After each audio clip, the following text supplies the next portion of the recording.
Tere hommikust, armas Karmeli kogudus. Ma siis rohkem ei räägigi juba. Teate, tõeliselt armas ja kodune on olla taas Karmeli keskel ja kohe, teate, las ma vaatan korra teile silma. Tõesti nii hea on teid kõiki näha ja olla siin. Ja mõtlesin, mul oli väga palju nalju, millega võiks alustada. Hiidlaste pihta põhiliselt, aga mul on niisugune halb lugu, paar nädalat selline köha olnud, et nii kui ma naerma hakkan, siis ma hakkan tohutult köhima, nii et ma olen täna hästi tõsine jutlustaja. Teen sellist Hiiu nalja, et ega hiidlased ise ei naera oma naljade üle, aga nad naeravad teiste üle üldiselt. Aga tõesti väga-väga armas on tegelikult olla tagasi. Olla tagasi öelda, et jah, me oleme ennast hästi tundnud, oleme ennast vaikselt sisse seadnud Hiiumaal, elame Kärdlas. Millegipärast nii, et nii kui me sinna läksime, siis hakkas Hiiumaa igal pool uudistes olema. Põhiliselt küll selle tõttu, et Jumal on kinkinud sellist talve, et kõik tahavad autoga Hiiumaale saada. Enam ei soovita autoga Hiiumaale tulla, siis on teil vaja palju usku ja Jeesuse sarnaseid võimeid. Aga mõni on võib-olla vahel küsinud ka, et kas siis rohi on seal Hiiumaal siis rohelisem, et miks te siis sinna nüüd läksite. Mõtlesin, et ma ütlen, et ei ole rohelisem, aga just tuli info, et meie eesaias ikkagi sulas lumi ära, nii et natuke rohelisem või õigem on öelda, porisem on, kõvasti porisem on Hiiumaal olla. Aga oleme väga tänulikud tegelikult kõigi eestpalvete eest, julgustuse eest, oleme tõesti kogenud seda, et oleme olnud juhitud, kantud, hoitud ja kõik on olnud väga hästi. Nii et tõesti tänu kõigile, kes on jätkuvalt meid palves toetanud. Ja kui sa oled siin ja sa mind ei tunne, siis ma kunagi olin siin pastor, nii pool aastat tagasi. Ja me oleme üle poole aasta tagasi Karmelis, nii et tõesti väga armas on siin olla. Tänane teema on Jumala tahe on hea. Jumala tahe. Kust me siis alustame? Päris lihtne ja päris keeruline samal ajal. Ja mõtteid on ju mitmeid, millest rääkida, kui rääkida Jumala tahtest. Aga ma alustan ühe looga. Ma täna ei räägi liiga palju sellest, mis me praegu Hiiumaal teeme ja kuidas meil seal läheb ja mis saama hakkab. Et kui tänane jutlus hästi läheb ja te arvate, et võiks uuesti tulla, et siis tuleb mõni jutlus, kus me sellest ka räägime. Nii et juba ise kutsun ennast tagasi, nagu te aru saate. Panen siin sellised, nagu öeldakse, need filmi treilerid on ju, et juba ütlen, et mis võiks olla järgmises osas, aga seda episoodi täna ei näe. Et täna on teine episood. Aga me elame praegu Kärdlas minu vanavanemate majas, mille mu vanaisa ise ehitas, meie kodu, meie koht.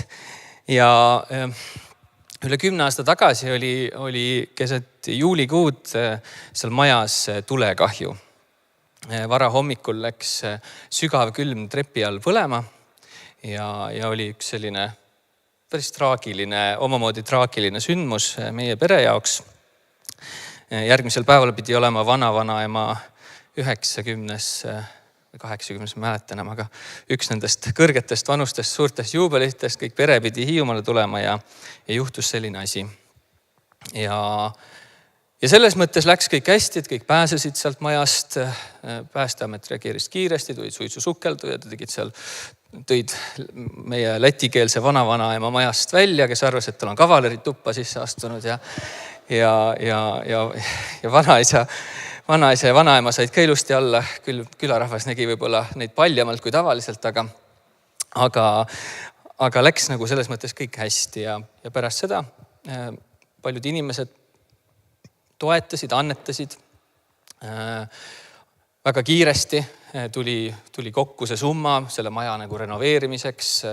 Oli terve hulk inimesi, kes käisid isegi paar aastat järjest iga nädalavahetusel Hiiumaal tööd tegemas. Nad tulid Soomest, Võrust, Pärnumaalt, ei tulnud kõrvalt külast, tulid väga kaugelt oma raha kulude kirjadega ja tegid vabatahtlikku tööd ja taastasid selle maja, mitte ainult ei taastanud, vaid tegelikult renoveerisid selle maja totaalselt ära. Ja kui seda maja renoveerima hakati, siis sealt koorus välja kõik need toredad nõukogudeaegsed sellised ehituslikud eripärad, millega varem või hiljem oleks pidanud tegema, et üks suur 500-liitrine paisupaak oleks varsti läbi katuse varisenud ja mõned sellised muud toredad asjad.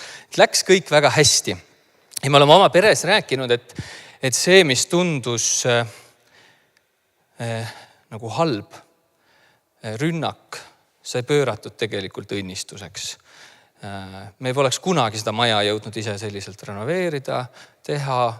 Ma ei tea, kas meie täna oleksime sinna kolinud, kui see maja ei oleks olnud sellise võimalustega korras. See on väga armas paik iseenesest. Aga mis siis oli Jumala tahe selle sees? Kas Jumala tahe oli see, et oleks põleng? Kas Jumala tahe oli see, et vanaisa saaks 3. astme põletuse endale, küll tal oli palju usku ja ta väidetavalt ise valu ei tundnud ja taastus väga kiiresti ja selles mõttes ju kõik jäid elama, kõik läks hästi, aga kas see oli Jumala tahe? Sest kui Jumala tahe on hea, siis see ju ei ole ometigi hea. Aga võib-olla vahel me kristlastena mõtestame seda Jumala tahte küsimust tegelikult. Päris palju on kristlased läbi sajandite selle küsimusega tegelenud. Vahel on Jumala tahet mõtestatud lausa selliselt, et selle nimel on mindud sõtta. Jumala tahe on minna sõtta. Ma õpetan, kõik teavad kiriku lugu. Praegu just olen keskaja kirikuloos oma tudengitega, kes hoigavad ja ägavad seal, aga avastavad ka toredad asju ja ristisõdadest rääkides ei saa mitte kuidagi üle ega ümber sellest, kuidas terve hulk eurooplasi ütlesid, et see on Jumala tahe. Minna, tappa, sõdida, hävitada, röövida. Jumala tahet võib väga väänata, võib väga valesti aru saada, mis on Jumala tahe, võib panna selle sildi asjade peale, mis ei ole tema tahe. Ja vahel me vaatamegi neid asju, ütleme, et näed, aga sellest ju sündis lõpuks hea, järelikult see oli Jumala tahe. Aga võib-olla Jumala tahe ei olnud tulekahju, põletusarmid, suur ärevus perekonnale, 1,5 aastat kuskil asenduspinnal elamist. Jumala tahe oli kindlasti kinkida, õnnistada, hoida, varjata, aidata ka see kodu võib-olla üles ehitada. Aga ma ei usu, et Jumala tahe on midagi halba oma olemuses. Jumala tahe on hea. Jumala tahe on läbivalt hea. Ja see on suurem ja parem kui halvad olukorrad, kriisid, kitsikused, mis meie elus või meie ühiskonnas võivad lahti rullada, suudab sealt läbi tungida. See on Jumala tahte eripära. Aga Jumala tahe ei tee head mitte ainult meile, vaid kui me elame Jumala tahtes, kui me õpime Jumala tahet tundma, kui me käime selles, siis see teeb head ka teistele. See headus ei realiseeru ainult meie jaoks, vaid ka teistele meie ümber. Psalm 1 räägib meile selliselt. Õnnis on inimene, kes ei käi õelate nõu järgi, kes ei seisa patuste tee peal ega istu pilkajate killas, vaid kel on hea meel issanda seadusest ja kes uurib ta seadust ööd ja päevad. Siis ta on otse kui puu, mis on istutatud veeojade äärde, mis vilja annab omal ajal ja mille lehed ei närtsi. Ja kõik, mis ta teeb, läheb korda. Vanas testamendis on Jumala tahe väga tihti seotud või võrdsustatud Jumala seadusega. Jumala seaduses väljendub Jumala tahe. Ja kui psalmist siin kirjutab, kes uurib ööd ja päevad Jumala seadust, kellel on seadus südames, siis see väljendab, kes teab ja tunneb Jumala tahet. Aga see pilt, kui te seda ette kujutate, milline on Jumala tahe sellises luules või metafooriliselt. Täna on võib-olla eriti hea ette kujutada. Ilmselt pärast seda nädalavahetust on kõigil see tunne südames, et nüüd võiks küll kevad tulla. Võiks rohi haljendama lüüa, vesi ära minna, sopp ära kaduda, päike välja tulla, lehed, linnud ja kõik muu sinna juurde käiv. Seda on väga nagu lihtne ette manada, milline võiks olla see kontrast sellest, kui ühe inimese elus Jumala tahe tuleb esile. See on midagi sellist, midagi nii märgatavat, nii ilusat ja nii head. Et see ei ole ainult sellele inimesele endale, vaid see on tervele sellele olustikule. Sest kui see puu lööb lõkendama, kui lehed tulevad ja vili on nähtav, siis see muudab tervet ökosüsteemi, mis seal ümber on. see teenib palju enamaid. Jumala tahe ei ole meil ainult meile endile hea, vaid teistele meie ümber. See peaks olema hea meie perekonnale, meie töö- ja koolikaaslastele, aga tegelikult ka võhivõõrastele, immigrantidele, vaestele, väetitele, ka nendega, kellega me lihtsalt kohtume igapäevaselt ilmagi, et me teaks, kes nad on kassapidajad, teenindajad, bussijuhid. Jumala tahe on hea kõigile ja Jumala tahe minu elus on hea kõigile. Aga isegi kui Jumala tahe on hea ja kui sa oled sellest püüdnud käia, siis sa tead väga hästi seda tõsiasja, et isegi kui see on hea, me ei tunne ennast alati hästi. See ei ole lihtne. See ei ole kerge. Keegi ei garanteeri meile kerget elu, vaatamata sellele, et Jumala tahe on hea. Me ei astu võidust võitu ainult, vaid sama palju loobumisest loobumisse, kannatusest kannatusse. Ma ei ole tegelikult pool aastat põhimõtteliselt jutlustanud. Nii et kui tundub, et ma jutlustan täna pikemalt, siis mul lihtsalt nüüd on kogunenud neid mõtteid, eks ole. Aga ma olen mõnes kohas rääkinud ühte lugu möödunud suvest. Ja see minu meelest hästi illustreerib seda võib-olla Jumala tahtes käimist. Kui me olime siis jõudnud Hiiumaale, kõik oma asjad kõik kokku pakkinud, meil oli ju suurepärane ärasaatmine selles mõttes, et ma mäletan, kuidas me kolisime 4. korrusele, 4. korruselt ära kolimine oli imelihtne. Ma ise peaaegu ei käinudki sealt trepist. Meil oli meestevägi ukse taga, kõik Karmeli mehed, kes tassisid hops, kõik meie asjad auto peale. Vanem pastor oli autojuht ja tõi kõik selle kohale oma pojaga ja hops, tassiti kõik meile majja sisse ja olime väga kiiresti, sest kolimine oli tõesti väga kiire. Ühe ööpäevaga oli selles mõttes see kõik nagu ühest kohast teise ära viidud ja kõik oli hästi, olime sinna kohale jõudnud. Juuli lõpp, ilus aeg. Ja see oli päev või paar pärast seda, kui me olime sinna jõudnud, pühapäeva õhtul, otsustasime, et lähme perega randa. Hiiumaal on ju, see on ju põhiasi, mida teha seal ikkagi. Sellepärast ju sinna minnakse, et minna randa. Ja läksime päikeseloojangul randa. Selles mõttes on seal tore, et randade valik on suur ja lai, et küll kodu juures on ka randu, aga võib ju sõita ka 20 minutit ilusamasse randa ja läksime ühte randa, täielik Hiiumaa idüll, ühtegi inimest ei ole, ainult 2 sugulast on seal rannas, kellega sa seal kohtud ja vantsisime sinna randa ilusti. Tobias oli juba väga äksi täis, et saaks ometi vette minna. Ilus päikseloojangu kuma on seal mere kohal ja vesi on soe, mõnus, läbipaistev, no super. Läksime siis kohe sisse sinna ja ujusime, nautisime seda asja seal. Ja siis kõndisime tagasi, see oli natuke pikem maa parkimisplatsi juurde, olime eufoorias, mõtlesime, see ongi see Hiiumaa, see on see õnnistus, millesse me vastunud, kõik on ideaalne, kõik on suurepärane. Kuni jõudsime selle auto ukseni ja siis tabas õud, sest auto võtiti on mitte kuskil. Ja siis mul tuli meelde, et ma olin juba pannud kodus ujumispüksid jalga, et oleks hea kohe otse minna. Telefoni ma too päev kaasa ei võtnud ja taskud ma läbi ei katsunud. Nii, siis oli selline väike paaniline hetk. Meil oli see 1-kuune Ilse ka seal rannas meiega kaasas. Juba oli päris hämaraks läinud. Kõik sääsed olid välja tulnud. Ei olnud enam nii idülliline. Pulss oli laes. Jooksin sinna randa tagasi, mõtlesin, ma vaatan. Äkki seal, võtsin ju pärast vahetasin riided, et äkki see on kuskil seal liiva peal. Otsisin kogu selle kallasraja, kõik kabiini ümbruse, seal toolid, asjad, vaatasin kõik ümber. No ei ole, mitte kuskil ole seda võitit. Sain aru, et tuleb ikkagi sinna vette minna. Aga niipea, kui siit kõrgemale vesi läks, siis ei paistnud enam midagi. Nii pime oli. Ja saime aru, et me ei ole mitte midagi teha. Meil ei ole mitte midagi teha. Kodus peaks varuvõti olema. Vanaema oli kodus.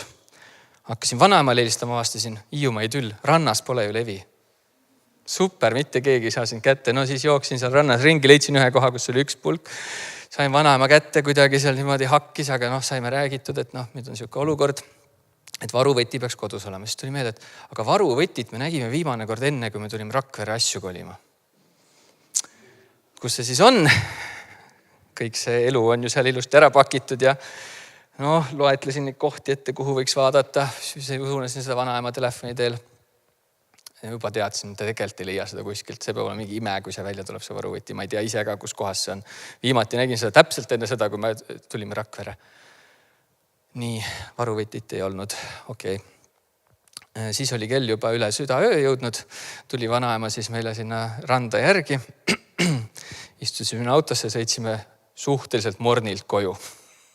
Ei olnud enam üldse tore, ei olnud idülliline, ei olnud üldse kuidagi hea olla. Kodus otsisin kõik kohad läbi, mis ma oskasin, aga ei leidnud ma seda varuvõtit. See öö möödus sellises ahastavas palveunes, nagu ikka. Mõtlesin, kuidas ma sain nii loll olla. Et selle võtmega ujuma minna, no tõesti. Ja see hommik tuli väga varakult too päev. Tõusin üles, otsisin veel kõik kohad läbi, sain aru, et mitte kusagil seda ei ole. Vanaisa oli ka juba üleval ja hakkas seal palvetama kõvasti. Helistas ühele kohalikule mehaanikule, nagu siis Hiiumaa Kets. Ja siis te ütles, et ei, no midagi pole teha, aga no helista autoabisse.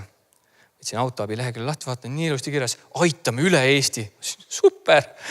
Ikkagi mingi võimalus on olemas. Seal autos oli meil ka kõik veel meie vanker ja turvatool ja rahakott ja kõik beebikott. Ühesõnaga, kes on pidanud beebiasju ostma, need teavad, et seal oli rohkem vara võib-olla kui see auto ise. Ja siis helistan siin autoabisse ja sealt teatatakse, aga vaata Hiiumaal me ei teeninda. Ülejäänud Eestis küll, aga Hiiumaal mõtle. Ja ma mõtlesin, et pidime me siia Hiiumaale kolima. Tead, oleks Rakveres, mul oleks siin 10 numbrit, kellele helistada. No kuidagi ikka leiaks seal lahenduse, aga ei ole see Jumala õnnistus siin. Juba mõtlesin, et äkki tegime vale sammu ja Jumal juba annab märku, et minge ruttu siit ära. Auto juba jääb siia, aga kui te veel siin olete, siis jääb midagi veel siia.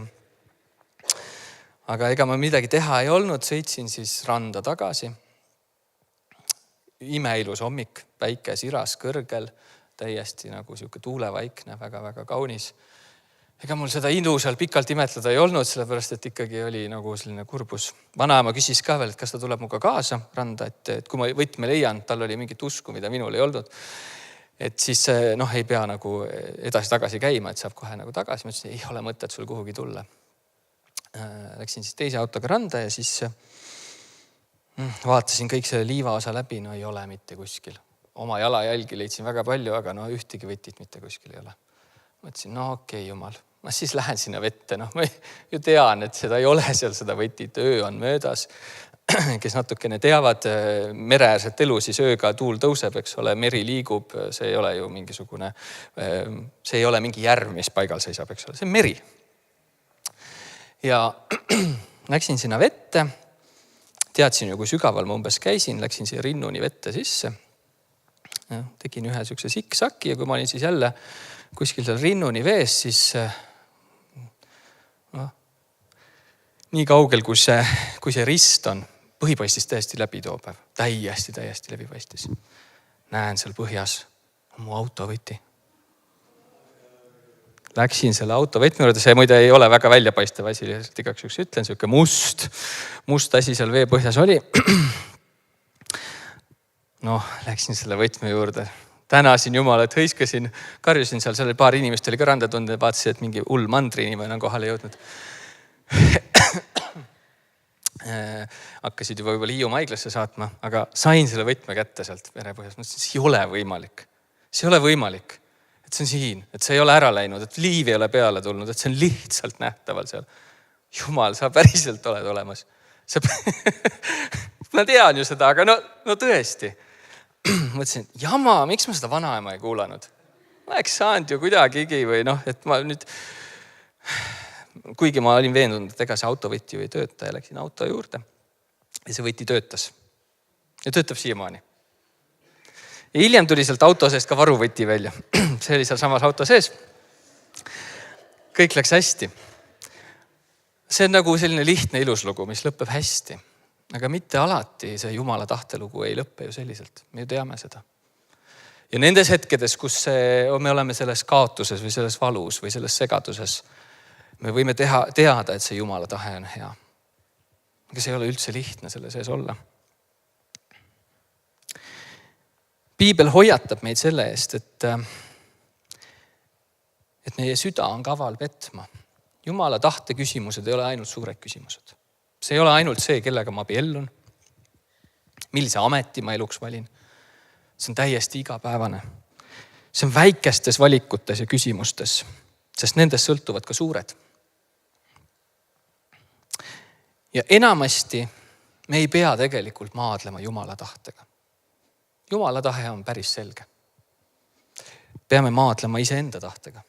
See on see tõeline väljakutse. Iseenda tahtega. Kui palju ma ikkagi tegelikult olen valmis alanduma, loobuma, alistuma. Meil on oht lükata vastutus endalt ära.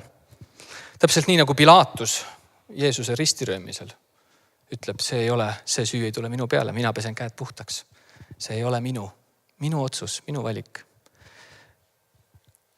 Võime süüdistada oma vaimuliku elu leiguses kogudust, kehva jutlustajat, monotoonse häälega, ülistusbändi, ebamugavaid toole. Aga kas me oleme valmis vaatama peeglisse? Küsima, kas ma täidan enda või Jumala tahet?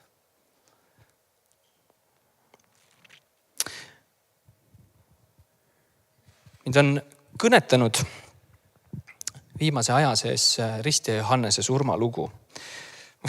See ei ole olnud minu elus selline lugu, mida ma niimoodi väga loeksin ja ma ei tea, võib-olla see kõlab naljakalt.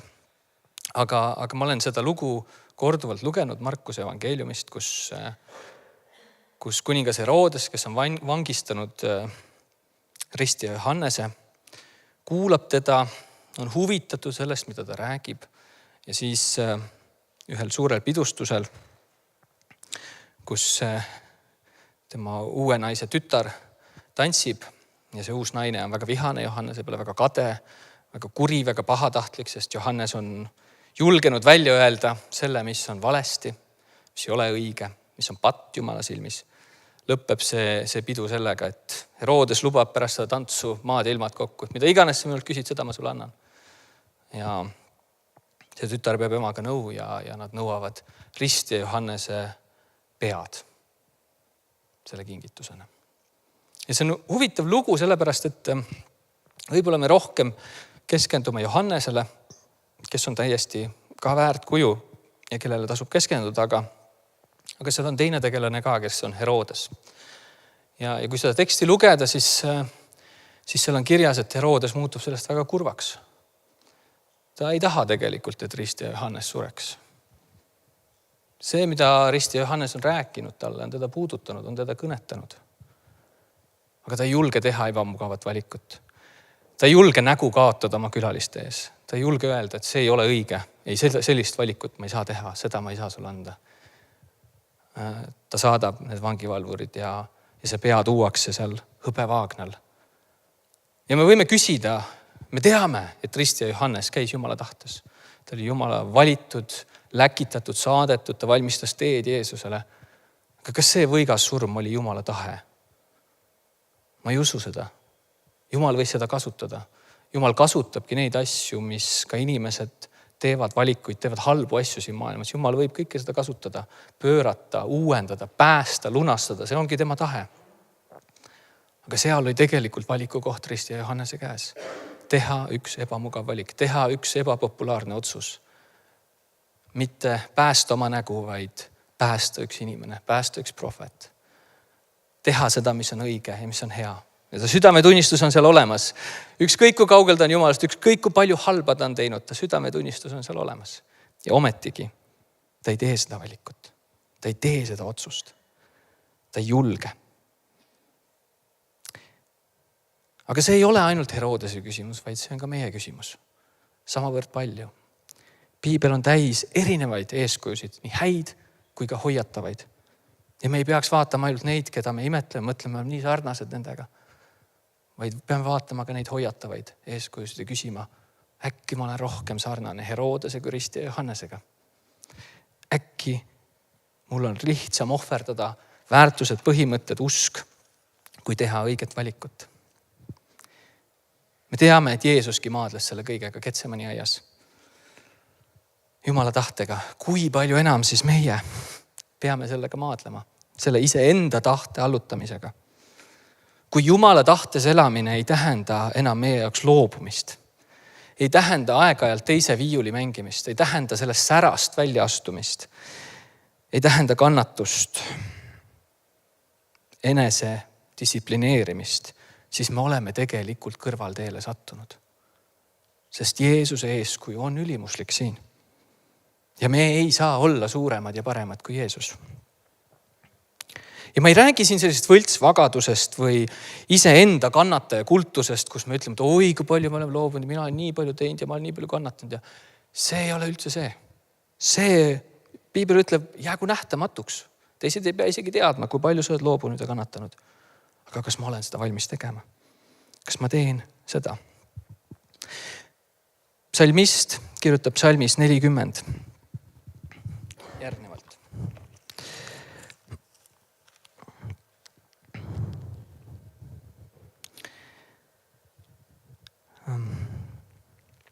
Tapa ja roa ohver ei ole su meele järgi, aga mu kõrvad oled sa avanud. Põletus ja patuohvrit sa ei nõua. Siis ma ütlesin, vaata, ma tulen. Rullraamatus on minust kirjutatud. Sinu tahtmist, mu Jumal, teen ma hea meelega ja sinu seadus on mu südames. See on pilt sellest, kus Jumala tahe muutub pelgast sellisest rituaalist, lihtsalt mingist asjast, mida me teeme, südamlikuks, sõnakuulelikkuseks, kus inimene tunneb rõõmu Jumala tahtest, mitte ei too vaid ohvreid. Jumal ei otsi seda, et me võimalikult palju kannataks. Ära sa valesti aru. See ei ole minu mõte. Jumal tahab meid ka kannatustest säästa. Selleks on Jeesus tulnud, et meid lunastada, et meid päästa. Ja see on tema ülim tahtmine. Aga ta ei otsi ohvrit. Ta otsib tegelikult seda, et meil on hea meel tema tahtest. Et me usaldame tema tahet ka siis, kui on raske. Ka siis, kui see võib olla keeruline. Ja ometigi olen ma veendunud, et Jumala tahtes käimine ei ole mitte selline lõputu Etioopia mäkke rühkimine, kus kõigil on paha olla ja pilt tahab eest ära minna. Ei, ma usun, et Jumala tahtes käimine on nagu sama loomulik kui mõne hea harjumuse enda elus juurutamine. Ma ütlen hea harjumus, ma ütlen, et nagu hingamine, sest ma ei arva, et see on nii lihtne nagu hingamine. Et sa ei pea mõtlema, et sa ei pea ühtegi pingutust tegema, et su kopsud teevad lihtsalt ise selle töö ära ja sa ainult siis tajud, kui su kopsud ei tee seda tööd. Ei, ma arvan, et see on nagu hea harjumus. See nõuab tööd, see nõuab vaeva, see nõuab pingutust. Aga see võib olla sama loomulik kui üks hea harjumus, mille sa oled oma ellu sisse juurutanud. Enamasti ei nõua Jumala tahte äratundmine sügavat juurdlemist, teoloogilist teadmist ja tarkust. Sest me tegelikult juba teame, mis on õige. Kui sa mõtled sellele, kui sa mõtled erinevatele olukordadele, siis sa tegelikult tead, mis on õige. Tavaliselt on küsimus selles meie tahtes, kes ei taha seda teha, mis on õige. Kes tahab minna teist teed, kes tahab leida lühiteid, kes tahab pista pea liiva alla või vastupidi, anda vastu vahtimist mõnele teisele. 2018 ma olin PP festivalil ja seal kõnelesid Meego ja Karmen Maikalu perekonnast. Ja see oli selline hetk, kus ma olin oma elus jõudnud oma pereloos ühe keerulise koha peale. Paljud teist teavad, ma olen ilma isata üles kasvanud. Mu isa ei ole minu vastu liiga palju huvi oma elus ilmutanud.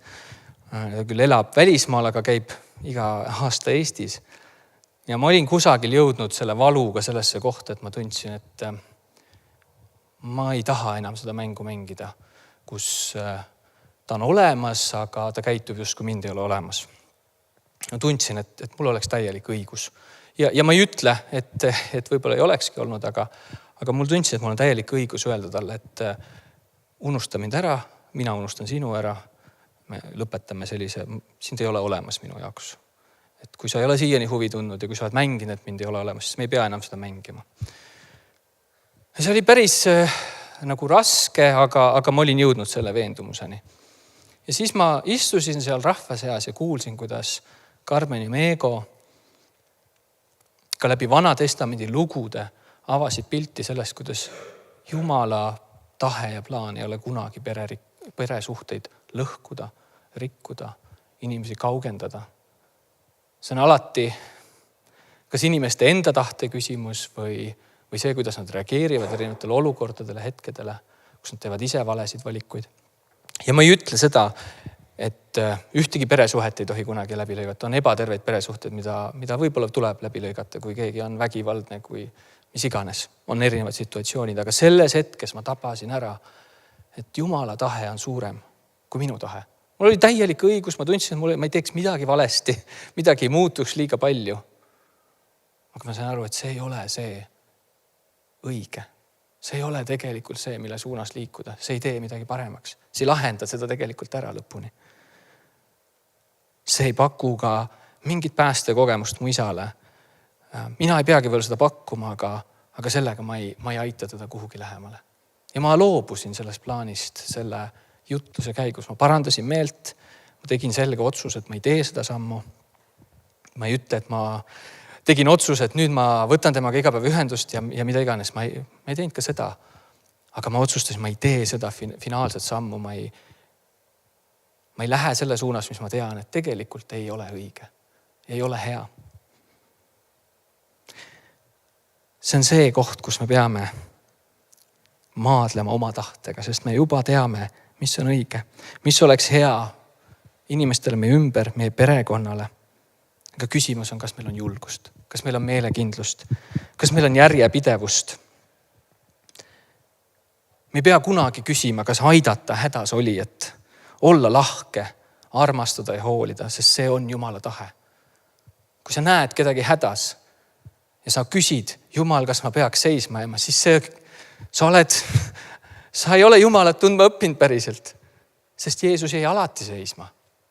Ta ei küsinud, ta ei heitnud kõigepealt põlvili ja ei palvetanud. Isa, kas ma nüüd peaksin selle inimese terveks tegema, tema eest palvetama, teda aitama? Ei. See on Jumala tahe. See on sinu eesõigus märgata. Olla see, kes esimesena jätab auto seisma, läheb sellele appi, kes on kuskil tee ääres. Märgata, peatuda, armastavalt teenida, nagu Jeesus on meiega teinud. Ja Jeesuse elu väljendab Jumala tahet täiuslikult. Ja kui sa ei tea, kust täna alustada, siis alusta Jeesuse tundma õppimisest. Sealt alustades sa ei saa minna valele teele. Ja kui sa elad tema järgi oma elu, selle eeskuju järgi, mis ta on seadnud, siis sa ei saa minna valele teele. Ma tahan lõpetada selle tänase jutluse ühe laulu sõnadega. See on küll inglise keeles, aga mis mind on mitme aasta jooksul ikka jälle kõnetanud. Ja ma loodan, et see kõnetab sindki. See on nagu omamoodi palve, mida sa võid paluda ka praegu oma südames. Aga need sõnad ütlevad selliselt. Hoidku su väljakutsed sind risti lähedal. Näidaku su probleemid, et sa vajad Jumalat. Lõppegu su lahingud, nii nagu nad peavad. Tõestagu su halvad hetked, et Jumal on hea. Näidaku kogu su elu, et Jumal on hea. See on minu soov ja palve meile kõigile, et meil oleks selline Jumala tahte kogemus. Et kõik, mis meie elus on, nii hea kui halb, nii rasked kui kerged päevad, näitavad teistele seda, et Jumal on hea. Palvetame üheskoos. Isa taevas, me alandume sinu palge ette. Ja me täname, et sinu tahe on selge.